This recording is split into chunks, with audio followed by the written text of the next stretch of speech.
Hi எல்லாருக்கும் வணக்கம். எப்படி இருக்கீங்க? இன்றைக்கி நம்ம வந்து பிரேக்ஃபாஸ்ட் ஸ்மூத்தி வைக்கிறது எப்படின்னு பார்க்க போகிறோம். அதுக்கு என்னென்ன பொருட்கள் தேவைன்னு சொல்கிறேன், நோட் பண்ணிக்கிறீங்களா?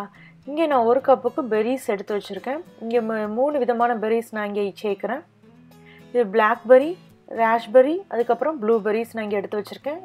உங்கள்கிட்ட ஸ்ட்ராபெர்ரிஸ் இருந்தால் நீங்கள் அதை கூட சேர்த்துக்கலாம்.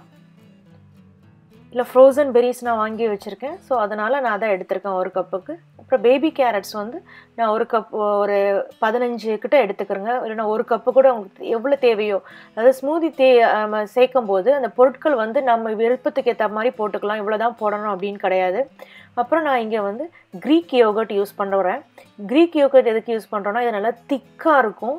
அதே மாதிரி நம்ம ஸ்மூதி அடிக்கும்போது அவ்வளோ க்ரீமியாக நல்லா வரும். ஸோ நான் இதில் வந்து ஒரு அரை கப்புக்கு நான் தண்ணி சேர்த்துக்கிற போகிறேன். அப்புறம் நான் வால்நட் ஒரு கையளவுக்கு எடுத்து வச்சுருக்கேன். இப்போ நம்ம எல்லாத்தையும் மொத்தமாக போட்டு இதில் பிளெண்ட் பண்ண ஆரம்பிச்சிடலாம். பிளெண்டரில் நான் வந்து கேரட்ஸு, இந்த மிக்ஸ் பெர்ரி இருக்குல்லையா, அது, வால்நட்டு, க்ரீக் யோகர்ட், அப்புறம் தண்ணி சேர்த்து அடிக்கிறேன். இதில் நீங்கள் வந்து மற்ற பழங்களும் சேர்த்துக்கலாம். அதாவது வாழைப்பழம் சேர்த்துக்கலாம்.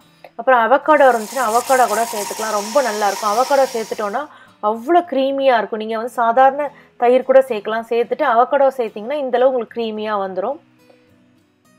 இல்லை நம்ம சுகர் எதுவும் சேர்க்க வேண்டியதில்லை. அந்த பெர்ரீஸில் உள்ள அந்த இனிப்பே போதும். அந்த கேரட்ஸ்லேயும் இனிப்பு இருக்குல்லையா, அதுவே தாராளமாக போதும். காலையில் இது மாதிரி ஒரு பெரிய கப்பில் நம்ம ஊற்றி கொடுத்துட்டோன்னா நல்லா ஃபுல்லாகிடும். நமக்கு மதியம் ஒரு 11 மணி வரை நல்லாவே தாங்கும். குழந்தைங்களுக்கு பிடிச்சிச்சின்னா அதில் நீங்கள் டேட்ஸ் கூட நீங்கள் போட்டு கொடுக்கலாம். இதை ட்ரை பண்ணி பாருங்கள். பார்த்துட்டு உங்கள் கமெண்ட்ஸ் சமையல் வந்தில் போஸ்ட் பண்ணுங்கள். இந்த வீடியோ உங்களுக்கு பிடிச்சிருந்தா லைக் பண்ணுங்கள், சேனலை சப்ஸ்கிரைப் பண்ணுங்கள். நம்ம இன்னொரு வீடியோவில் சந்திக்கலாம். நன்றி, வணக்கம்.